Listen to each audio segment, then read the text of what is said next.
But I really Don't love you. leave me. It's all my fault. If you love me, you No will. more. Just stop it.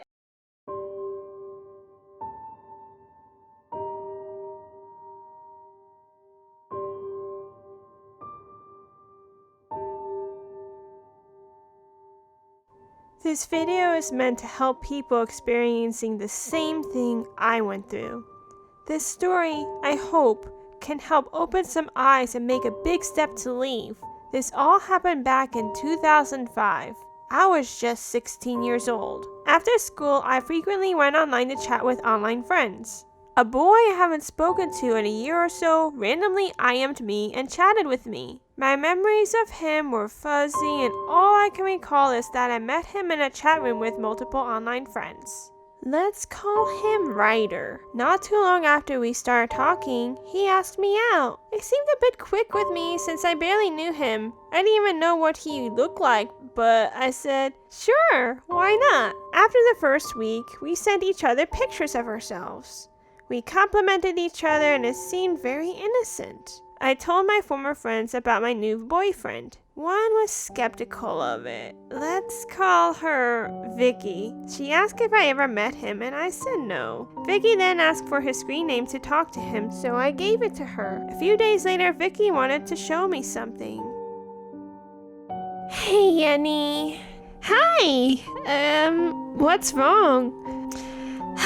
I think you should see this. You see, Ryder's denying having a girlfriend. He's lying to you. What? No. That can't be. What?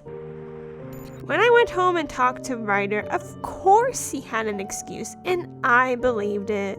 I couldn't remember what it was, otherwise I would tell you. Vicky was a bit irritated, rightfully so, for not listening to her. We dated from November 2005 to April of 2006. Okay, this next part. Ryder was thinking of becoming a female. I didn't like that.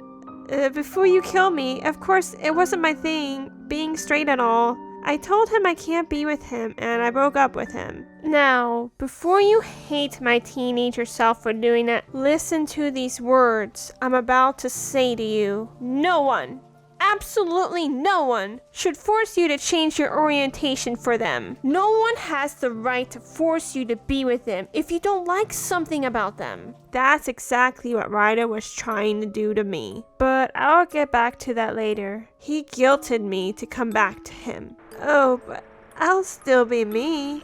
Give me a chance. I really cared for him, so I went back to him. I thought he's still him. I think I loved him, right? Now you must be wondering, since I stayed with him, did he transition to a female? The answer is no. He decided to stay a male because he felt like he was just both. A month later, he started getting a bit frisky with me. He wanted me to send him photos when he knew I was saving myself for marriage. I would turn him down, and one day he convinced me, saying, if you love me, you will. So I felt guilty and I did it. Photos, webcamming him, you name it. I went from guilty to actually enjoying it. I thought, well, he's the one anyway, so I should feel comfortable with him, right?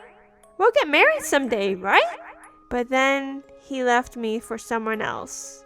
He cheated on me with always the same person. Let's call them Etna. I was so heartbroken by it. I shared personal things with him. My body. And he goes and leaves me for someone else? But every time he so-called missed me, he came back to me. He went back and forth between us. This cycle happened constantly. Heartbreak to false happiness. I had so many other problems, aside from him breaking up with me, that led me to do this to myself. He wasn't the main reason I did this, and I don't feel comfortable talking about it just yet, but he didn't really help this situation. I ended up cutting myself. I hated myself so much. I felt like he was leaving me because it was my fault. I felt like everything around me wasn't going to get any better. He changed me a lot too. I used to be so innocent, but I became corrupted. I started cursing. and talking dirty. My former friends didn't like this and gotten distant from me from going back to him constantly. That didn't help me mentally either. I knew in my heart I was crying for help. I ended up switching schools unrelated to that reason, and I thought I left on good terms with Vicky. She said she would keep in contact. Well, she lied and ended up blocking me while I was going to another school. I did visit my former school from time to time, but everyone kept getting distant from me, most likely of how I acted. I did end up meeting new people in high school. My best friends, Amber and Bebo, were very understanding in the situation. They supported me a lot and actually didn't push me away for being stupid going back to him constantly. One time, I didn't budge to go back to him. I was tired of it. But then he threatened to kill himself. This was while we were on webcam with each other. The things I saw him trying to do was disturbing me. I kept screaming, "Stop! Stop it! I'll go back to you, please stop!" I was just kidding. It was a cruel joke. I don't think a joke is the right word to even call it. But sometimes he would do that and he acted like it was serious. I would try to move on. I'm not too proud of this, but I rebounded a couple of people and ended up hurting them. That will be for another video as well. But one guy I was with for a couple of weeks, I was still friends with Ryder. I still had lingering feelings because I hated him, but I loved him at the same time. Even though I was with the other guy, I said I will always love Ryder. I still wanted Ryder to go to the prom with me as my last happy memory with him. I used excuses to think that Ryder would come to see me and see what he's lost. That I'll be with someone else until he changes. See how mentally messed up I was? I was so stupid, so blind. Of course I went back to him and hurt others around me. It was terrible. I became a horrible person because of him. Ryder would want to change me physically too. He wanted my hair to be short like a boy, dressed like a boy too. I wasn't being myself anymore. I didn't like that kind of stuff. He also made me believe I was bisexual. I was so confused. He kept enforcing that on me. It wasn't right. I knew I was straight and it just felt so forced on me. Who was I anymore? He would do a lot of cruel mind games with me.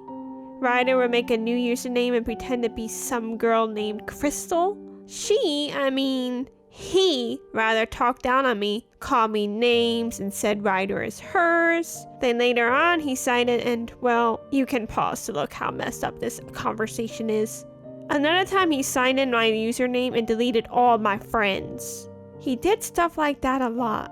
I think he kinda enjoyed it. He would give me an attitude to punish me for things I did, like calling him at 9 p.m. Then he would turn off his phone after I tried calling him again. He punished me by disappearing on me to hurt me. We so-called dated on and off for 2 years. One day, I was getting sick of living at home. I was planning on running away when I turned 18 to move to another state where Ryder is.